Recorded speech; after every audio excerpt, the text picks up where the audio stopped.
नमस्कार, स्वागत है आप सभी का। आपके साथ मैं हूं मोनिका सिंह। कर्नाटक से कांग्रेस सांसद डीके सुरेश ने अंतरिम बजट पर प्रतिक्रिया देते हुए नॉर्थ साउथ डिवाइड का कार्ड खेला है।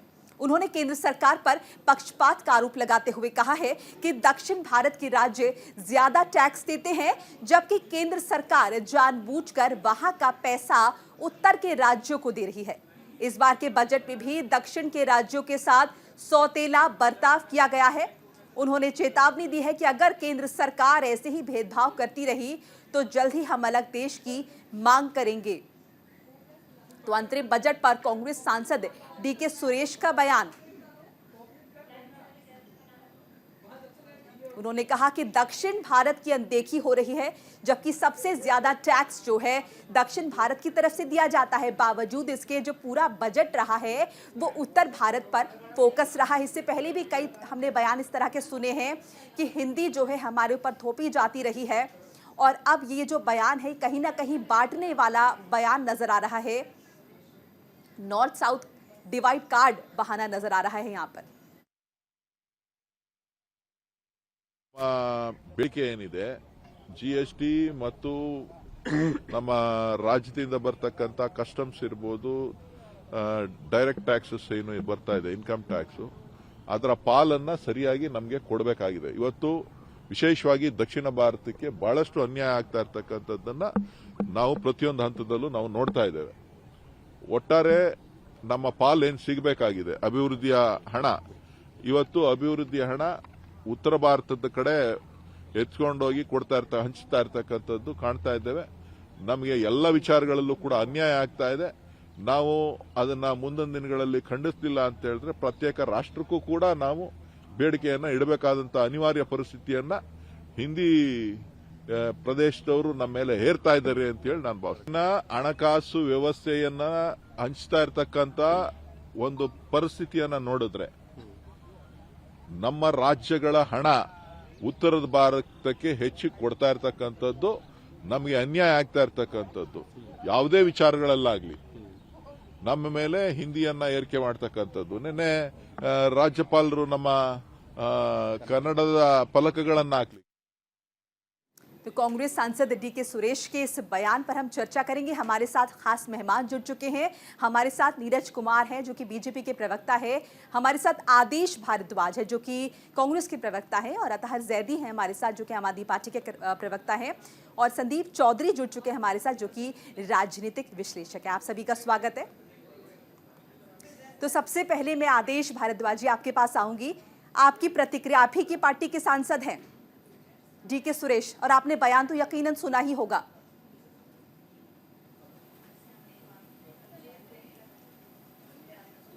बताएं जरा। डीके शिव कुमार जी को हम सुन नहीं पाए जो है। जी, डीके सुरेश ने बयान दिया है। उन्होंने कहा है कि जो अंतरिम बजट पेश किया गया है इसमें दक्षिण भारत की अनदेखी की गई है। पूरा बजट उत्तर भारत पर फोकस रहा है, अलग देश की मांग कर रहे हैं वो। दक्षिण भारत ने इसमें गरीबों के लिए, कमजोरों के लिए, किसानों के लिए, नौजवानों के लिए कुछ भी नहीं है। ये खाली पिटारा है, उद्योगपतियों के लिए इसमें है। सिर्फ जो है चंद पूंजीपतियों के लिए बजट है जो है, ये आम भारत के लोगों के लिए बजट नहीं है। इसमें कहीं कोई एक चीज नहीं दिखती जिससे नौजवानों के लिए कहीं कुछ हो, किसानों के लिए कुछ राहत हो, कमजोरों के लिए छोटे छोटे स्मॉल इंडस्ट्रीज के लिए कुछ हो। सिर्फ कहने के लिए खोखली बातें हैं, रत्ती भर कहीं कुछ नहीं है लोगों के लिए। देखिए, ये तो आपने ओवरऑल बता दिया। यहाँ पर अगर आप किसी के लिए कुछ नहीं है तो क्या करें, बंटवारा कर दे देश का। नीरज कुमार जी, देश का बंटवारा तो कर ही रहे हैं। नीरज कुमार जी, बंटवारा तो कर रहे हैं, देश का बंटवारा ही कर रहे हैं। मणिपुर भारत का हिस्सा है, मणिपुर भारत का हिस्सा है। आसाम और मिजोरम भारत के हिस्से हैं, जहाँ की एक पुलिस दूसरी पुलिस के लोगों पे गोलियां चला के लोगों को मार देती है। नीरज कुमार जी, आसाम की पुलिस ने मिजोरम की पुलिस के 5 जवानों को मार दिया। अब जरा मेरी बारी है। ये सिर्फ पाकिस्तान के बॉर्डर पे हमें दिखता था। आज वो जो बॉर्डर पे होता था एक देश के साथ, वो भारत के अंदर राज्यों में हो रहा है। नीरज कुमार जी बोलिए।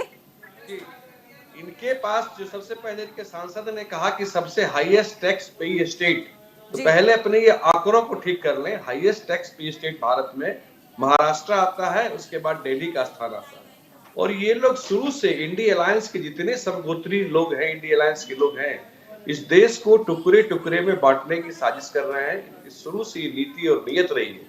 और ये बात करते हैं बजट की, तो इनको ध्यान रखना चाहिए, जहां की दुनिया के सारे विकसित देशों की अर्थव्यवस्था लगभग 2.5 से 3% के रेट से ग्रो कर रही है, वहां भारत की अर्थव्यवस्था 7% के रेट से ग्रो कर रही है।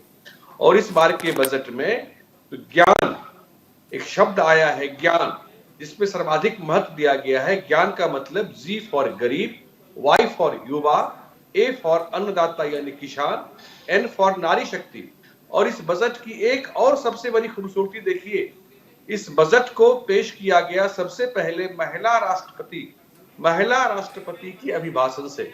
ऐसे संसद में पेश किया गया जहां सबसे पहले महिला वंदन अधिनियम पारित हुआ और एक महिला मंत्री के द्वारा बजट पेश किया गया। तो महिला सशक्तिकरण, नारी शक्ति के विषय में भाजपा की क्या सोच है, यह इन बातों से बड़ा स्पष्ट है। और इसमें तो युवाओं के लिए स्टार्टअप में बढ़ाया गया, किसानों के लिए कह रहे थे कुछ नहीं है, किसानों के लिए लॉन्ग टर्म ब्याज रहित लोन की व्यवस्था की गई है, बढ़ाया गया है, 75,000 करोड़ उसके लिए आवंटित किया गया है। साहब, कई राज्यों में कांग्रेस के साथ आपका गठबंधन है, आप क्या प्रतिक्रिया देंगे कांग्रेस सांसद के इस बयान के बाद? देखिए, उस पर जो भी जवाब देगी वो कांग्रेस देगी, उस पे आपको कांग्रेस से पूछना चाहिए। लेकिन मैं उनके इस बांटने वाले बयान का समर्थन नहीं करता। भारत के जितने भी राज्य हैं वो भारत का अभिन्न अंग हैं और उनको किसी भी तरह से भारत से अलग नहीं किया जा सकता। जहां तक उन्हें कोई शिकायत है तो उन्हें अपनी शिकायत एक एप्रोप्रिएट तरीके से रखनी चाहिए, जो तरीका है। बाकी हम उनके इस बयान का समर्थन नहीं करते। उस पर जो भी जवाब देगी वो कांग्रेस देगी। लेकिन ये है कि अगर उनको कोई शिकायत है तो उनको अपने तरीके से अपनी शिकायत को रखना चाहिए। और इस पे तो कांग्रेस के प्रवक्ता बैठे हुए हैं, वही इस पे बिल्कुल, कांग्रेस के प्रवक्ता बता रहे हैं, आपकी प्रतिक्रिया जानना चाह रहे थे। जी। अच्छा, हमारे साथ संदीप चौधरी जी भी जुड़े हुए हैं, जो कि राजनीतिक विश्लेषक हैं। संदीप जी, कांग्रेस के सांसद की इस तरह से प्रतिक्रिया सामने आने के बाद कहीं ना कहीं कांग्रेस को खामियाजा इसका भुगतना पड़ सकता है आने वाले चुनावों में, आपको क्या लगता है? देखिए मोनिका जी, बिल्कुल जिस तरीके से डीके सुरेश का ये बयान आया है, देखिए बजट अपनी जगह है, किसको कितना मिलता है, किस स्टेट को कितना मिलता है, किस क्षेत्र में कितना नहीं मिलता, वो एक अलग चीज है। लेकिन इस तरीके का बयान आया ना कि साउथ इंडिया ज़्यादा टैक्स जनरेट करता है, ज़्यादा टैक्स पे करता है, और अगर हमारी अनदेखी की जाएगी तो हम अलग देश की मांग करेंगे। मुझे लगता है ये बहुत ही गलत बयान है और ये राजनीति के गिरते स्तर को शो करता है और इसका नुकसान कहीं ना कहीं कांग्रेस को उठाना पड़ेगा। और इससे पहले भी कांग्रेस नेताओं के और कांग्रेस के गिरने का ये बहुत बड़ा कारण रहा है कि इनका अपनी जबान पर, अपनी बातों पर कंट्रोल नहीं रहता और इनका लगातार इस तरीके के स्टेटमेंट हमें देखने को और सुनने को मिलते हैं। कभी देश को तोड़ने वाली बात होती है, कभी देश के प्रधानमंत्री को लेके, कभी राष्ट्रपति को लेके। तो ये चीज़ें नहीं होनी चाहिए। राजनीति आप करिए, अच्छी राजनीति करिए। आप ये कह सकते हैं कि हम लोग सत्ता में आएंगे तो हम साउथ को ज़्यादा देने की कोशिश करेंगे, तो इस तरीके के स्टेटमेंट से आप जनता का वोट पा सकते हैं। लेकिन बंटवारे की राजनीति से मुझे नहीं लगता। कलाम साहब का भी वो साउथ इंडिया था, उन्होंने कभी इस तरीके की बात नहीं की, पूरे हिंदुस्तान के राष्ट्रपति रहे, पहले इस तरीके की चीज़ें नहीं आती। लेकिन कांग्रेस आज देखिए आप हाशिए पर जा चुकी है। पूरे देश में जहां 550 से ज़्यादा लोकसभा सीट आती है, 40 तक वो सिमट कर रह गई है और अभी भी उनकी जबान पर कंट्रोल नहीं है। इस तरीके की बातें करेंगे तो मुझे नहीं लगता राहुल गांधी जो मेहनत कर रहे हैं। बिल्कुल, मैं आदेश जी से यही जानना चाह रही थी। आदेश जी, राहुल गांधी तो सॉफ्ट राजनीति कर रहे हैं, वो भारत जोड़ो यात्रा निकाल रहे हैं, कोशिश करें लोगों से संवाद करें, उन तक अपना जो पार्टी का विजन है पहुंचाए। लेकिन भारत इस तरह की भारत तोड़ो यात्रा है। इनके नेताओं के बयान से तो यही लग रहा है कि भारत तोड़ो यात्रा पर निकले हैं, भारत जोड़ो यात्रा की आड़ में। आदेश जी, आप सुन रहे हैं? जी, आपकी आवाज ठीक से नहीं आ रही, जो है आपकी आवाज ठीक से नहीं आ रही और साथियों की आवाज भी हम सुन नहीं पा रहे ठीक से। जी आदेश जी, मैं सवाल अपना दोहरा देती हूं। मैं कह रही हूं राहुल गांधी एक तरफ सॉफ्ट राजनीति कर रहे हैं, भारत जोड़ो न्याय यात्रा निकाल रहे हैं, लोगों से संवाद करने की कोशिश कर रहे हैं, लेकिन अगर कांग्रेस के ही सांसद इस तरह के बयान देंगे तो पार्टी को नुकसान उठाना पड़ सकता है। देखिए किस संदर्भ में उनसे सवाल पूछा गया, किसमें उनसे जवाब किस संदर्भ में उन्होंने जवाब दिया, वो पत्रकार की भी बात अगर सुना देंगे तो आपको स्पष्ट हो जाएगा। लेकिन आप आधी अधूरी चीजें दिखाते हैं। यही देश का दुर्भाग्य है कि देश के सामने सच नहीं आता। तो जो सच है वो देश के सामने आना चाहिए।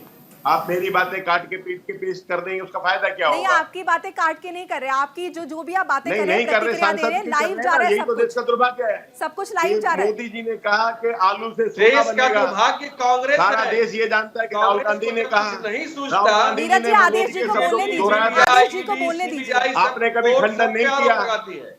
कभी नहीं कहा आपने देश को कि आलू से सोना मोदी जी ने कहा था। दुर्भाग्य आज वो आलू भी नहीं रहा, किसान भी नहीं रहा, आत्महत्याएं बढ़ गई हैं। जहां जहां पड़े सपना दिखाया गया था आलू सोना बनेगा 2022 में, आमदनी किसान की डबल हो जाएगी, उसका खर्चा बढ़ गया, आमदनी कम होगी, आत्महत्याएं बढ़ गई। सरकार ने ये सारी बातें तो राहुल गांधी अपने संवाद के जरिए लोगों से कर ही रहे होंगे, कांग्रेस के नेता, लेकिन फिलहाल ये जो कांग्रेस सांसद का बयान है, इसका नुकसान उठाना पड़ सकता है। मैं ये प्रश्न कर रही हूँ आपसे। मैं यही आपसे जानना चाह रहा हूँ, पत्रकार ने क्या सवाल पूछा वो भी पूछ ले जरा। पत्रकार ने दक्षिण भारत के बारे में बात की थी, अपने सांसद अपने क्षेत्र के बारे में बात की थी। पत्रकार ने बजट बातें दिखाते हैं। देखिए, बात अब दूर तक निकल गई है। उन्होंने देश तोड़ने की बात कर दी। और मैं बताऊं, कांग्रेस की शुरू से ये नियत रही है, नीति रही है, देश को भिन्न-भिन्न तोड़ो, जातियों में तोड़ो, समुदायों में तोड़ो, वोट के लिए कितना भी हद तक गिरो। एक करके बोलिए, समझ नहीं आ रहा है। व्यक्ति है, पायलट व्यक्ति है, उस योग्य व्यक्ति को अयोग्य घोषित करने की कोशिश हो रही है। हजारों करोड़ रुपया खर्च किया जा रहा है, देश के पैसे को बर्बाद किया जा रहा है झूठ फैलाने पे। जो है ये देश का दुर्भाग्य है। आप समर्थन करें आप चंडीगढ़ में देखिए, चंडीगढ़ का चुनाव देखिए, दिखाएं आप में साहस है तो जो है आप समर्थन अरे करें। पहले ये बताइए ना, भारत तोड़ने का जो बयान आया उसका समर्थन करते हैं, हाँ या ना? आप ये बता दीजिए बस। आलोचना करते हैं, सरकार की निंदा करते हैं। सरकार किसानों को नहीं दे रही, सरकार किसानों को नहीं दे रही। सरकार लोगों को ज्यादा सरकार की निंदा करना आपका हक है, आलोचना करना विपक्ष में है। मैं आपसे पूछ रही हूँ कि क्या आप ये आपको करनी चाहिए जो हमें करना पड़ रहा है। आप लोग प्रशंसा हम अपनी ड्यूटी करते हैं सर, हम हमें पता है क्या करना है। गिरना चाहिए कि देश को तोड़ देंगे। क्या आप सरकार को सच्चाई नहीं दिखा रहे? मुझे ये बताइए, आप आप सरकार को झूठ के साथ खड़े होते हैं, हम सच के साथ खड़े होते हैं। हम जो शख्सियत से ताकत लड़ी है, जिसके राज में सूर्यास्त नहीं होता था। आदेश जी, आप आप ईडी लगा दें, सीबीआई लगा दें, सीआरपीएफ लगा दें, इनकम टैक्स लगा दें, क्या चाह रहे हैं कि अंग्रेज भी लगा काम करना बंद कर दे? इन्होंने भी कीले गाड़ी दी किसानों के लिए, बंद कर दिल्ली ले। के अंदर सिंगू बॉर्डर ये पे आपकी इच्छा है क्या कि किसान दिल्ली में ना आए? सरकार को हुक्म पाने पड़े। मैं संदीप जी का रुख करना चाहूंगी। जरूरी सरकार की, मैं संदीप जी का रुख करना चाहूंगी। संदीप जी, देखिए, दक्षिण भारत की अगर हम बात करें, मेंबर ऑफ पिछले कुछ पार्लियामेंट दिनों को में हमने पार्लियामेंट देखा से बाहर करके जी, एक साले मिनट। कानून बनाए जा रहे हैं। 2 दिन में ड्राइवरों ने चक्का जाम कर दिया, सरकार को घुटनों पे आना पड़ गया। संदीप जी, ये पिछले इस तरह कुछ की दिनों में हमने सरकार है। देखा कि प्रधानमंत्री नरेंद्र मोदी ने कई रैलियां की, दक्षिण भारत की तरफ गए और ऐसा कहा जा रहा था कि दक्षिण भारत की तरफ उनका जो रुझान है वो बढ़ रहा है। और अब इस तरह का, जैसे हम कांग्रेस सांसद ने जिस तरह का आरोप लगाया है कि कहीं ना कहीं पक्षपात हुआ है दक्षिण के साथ। देखिए मोनिका जी, मैं आपको बताऊं, जिस तरीके से नरेंद्र मोदी जी ने कही या आप भाजपा ने कही, अपनी रणनीति बनाई और पूरे उत्तर भारत में उन्होंने एक छत्र राज किया, लोगों के दिल को जीतने का कार्य किया। अगला जो भारतीय जनता पार्टी की रणनीति का हिस्सा है वो साउथ इंडिया है, क्योंकि साउथ इंडिया में जैसे केरला हो गया, तमिलनाडु हो गया, कर्नाटक में आपने देखा उन्होंने अच्छा किया और नीचे तक भी उन्होंने 1-1, 2-2 सीटें निकाली हैं। लेकिन जिस तरीके से उत्तर भारत में पकड़ बनाई है, उसी तरीके से अब भारतीय जनता पार्टी का फोकस साउथ इंडिया के साथ है। इसलिए ये कहना कि कुछ भेदभाव हो रहा है, मैं नहीं मानता कि भेदभाव वाली बात है, क्योंकि जो भी स्कीम आई है, आप देखिए, अगर किसी का इलाज कराने के लिए हेल्थ कार्ड वाली बात है, जो आयुष्मान कार्ड है, वो कन्याकुमारी से लेकर जम्मू कश्मीर तक है, ईस्ट से लेकर वेस्ट तक है, हर कोई अपना इलाज करा सकता है। जो किसानों के, गरीबों के खाते में सरकार आज पैसे भेज रही है, जो 6,000 रुपए हैं, हो सकता है वो बढ़ा दिए जाएं। वो किसी के साथ कोई भेदभाव नहीं है, कन्याकुमारी से लेकर कश्मीर तक सबके साथ सेम चीज है। जो राशन आज दिया जा रहा है, या कोरोना में 2-2 राशन में फ्री दिए गए, तो आप ये देखिए मोनिका जी, कन्याकुमारी से लेकर कश्मीर तक क्या किसी के साथ भेदभाव है? क्या उसको ईस्ट वेस्ट या नॉर्थ ईस्ट में बांटा गया, साउथ में बांटा गया, नहीं बांटा गया? तो ये राजनीतिक आरोप प्रत्यारोप है जो लगाए जाते हैं। और जहां तक ये सीबीआई की और ईडी की बात करते हैं मोनिका जी, मैं आपको बता दूं, मैं कोई भारतीय जनता पार्टी का प्रवक्ता नहीं हूं, लेकिन राजनीतिक विश्लेषक के तौर पर यह बात कह सकता हूं, इन चीजों का सामना सामना जब अमित शाह जी कर सकते हैं, जब मोदी जी कर सकते हैं विपक्ष में रहते हुए, तो आज आप लोग क्यों डर रहे हैं? मुझे लगता है अगर आप साफ हैं, दूध के धुले हैं, तो आपके ऊपर आरोप लग सकते हैं, लेकिन आप वापस आएंगे। बिल्कुल आदेश जी, मैं आपसे जानना चाहूंगी, जैसे कि अभी संदीप जी भी बता रहे थे, देखिए पिछले कुछ दिनों में प्रधानमंत्री नरेंद्र मोदी ने तमाम रैलियां की हैं, उन्होंने तमाम वहां पहुंचे हैं, उन्होंने दर्शन किए हैं और वहां के लोगों से संवाद स्थापित करने की कोशिश की है और ये उम्मीद की जा रही है कि कहीं ना कहीं वो वहां के लोगों को लुभाने में कामयाब रहेंगे। ऐसे में कांग्रेस का गढ़ रहा है दक्षिण भारत, लेकिन चूंकि अब डीके सुरेश का इस तरह से बयान आना, तो आपको लगता है कि कुछ असर पड़ेगा, आप लोगों को कुछ नुकसान होगा इसका? मैं संदीप जी को बताना चाहता हूं कि संदीप जी, पर कैपिटल इनकम 1 लाख रुपए हो गया है देश के अंदर, लेकिन 80 करोड़ लोगों को राशन देना पड़ रहा है सरकार को। तो ये कौन सा कैपिटल इनकम है? किसकी जेब में जा रहा है? 2-3 लोगों को सारे देश को लुटाया जा रहा है। पर कैपिटल इनकम 1 लाख रुपए से ऊपर हो गया है। देश के ऊपर कर्जा 200 लाख करोड़ रुपए ज्यादा हो गया है। देश तरक्की कर रहा है। यूनेस्को के अंदर चुनाव हुआ, 58 देशों ने पार्टिसिपेट किया, भारत का व्यक्ति हार गया, पाकिस्तान का व्यक्ति जीत गया। हम ताकतवर हो रहे हैं, हमारा दुनिया में डंका बज रहा है, हमें कोई वोट नहीं दे रहा, हमारा आदमी हार जा रहा है।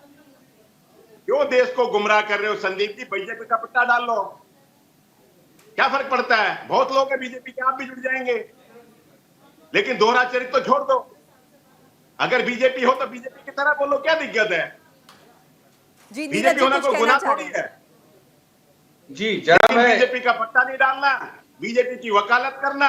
जरा मेरे एक ये प्रश्न देश का में रह उत्तर गया। दीजिए सर कांग्रेस के प्रवक्ता, मेरे एक प्रश्न का सीधे उत्तर सीधे आरोप दीजिए। लगाएंगे हम आप लोगों पे अगर आप इस तरह गेहूं सबसे ज्यादा भारत में कहां से आता है? ये उत्तर दे दीजिए, आपके प्रधानमंत्री सारे हुए, प्रश्नों का उत्तर मिल जाएगा इसमें। चलाया, 55 लाख करोड़ रुपए कर्जा था, बढ़ा के 205 लाख करोड़ रुपए हो गया। देश की सारी संपत्ति अब भी जरा सुन लीजिए, मैं लोगों आपको को सारे रोजगार प्रश्नों नहीं का मिल रहा। उत्तर दे रहा हूँ, बाप सुन से लीजिए पहले सर। बाप से पहले बेटा अरे रिटायर हो सुन के लीजिए। जा रहा है। नीरज जी कुछ कहना चाह रहे हैं जी? कर्जा loan is directly proportionate to our GDP, और हमारे जीडीपी और कर्जा का जो रेशियो है 81% है। IMF ने भी कहा है कि भारत बिल्कुल सेफ है। आप दुनिया के कोरोना के बाद, महामारी के बाद और यूक्रेन युद्ध के बाद दुनिया के विकसित देशों का भी हाल देखेंगे तो 112%, 150%, 216% तक कर्जा है, जहां खतरे की घंटी है। भारत में कर्ज ठीक है, कर्ज लिया गया, लेकिन उसके अनुपात में जीडीपी कितना बढ़ गया ये देखिए। तो बिल्कुल सेफ हैंड में भारत है। कर्ज कोई यहाँ लायबिलिटी नहीं बनी है, और यहाँ कर्ज का खर्चा जो है वो मनरेगा में दिया जा रहा है, किसानों को दिया जा रहा है 6,000 रुपया। अभी नया बजट जो इंटरिम बजट आया उसमें 75,000 रुपया ब्याज रहित लोन दिया जा रहा है। इस तरह के सैकड़ों स्कीम गरीबों, महिलाओं, युवाओं, नारियों के लिए चलाए जा रहे हैं, जो आपको नहीं दिखता। दरअसल कांग्रेस की हालत क्या है ना, कि तुम्हारे पांव के नीचे कोई जमीन नहीं है। कमाल ये है कि फिर भी इनको यकीन नहीं है। अरे भाई साहब, यही कर कर के आप समाप्त होते जा रहे हैं। कम से कम सच बोलिए, ऐसा बात बोलिए कि जनता को लगे कि आप सच बोल रहे हैं, आप पे जनता भरोसा कर सके। यहाँ डिबेट में हम और आप कोई व्यक्तिगत लड़ाई तो करने से बैठे नहीं है ना, हम लोग नीति, सिद्धांतों और कार्यक्रमों के आधार पर एक दूसरे का विरोध करते हैं। चलिए, समय की कमी है, बस एक लाइन में मैं जानना चाहूंगी, आदेश जी एक लाइन में बस बताइएगा, क्या आप इस बयान से इत्तेफाक रखते हैं या फिर नहीं, सहमत है या नहीं, जो डीके सुरेश ने दिया है? जी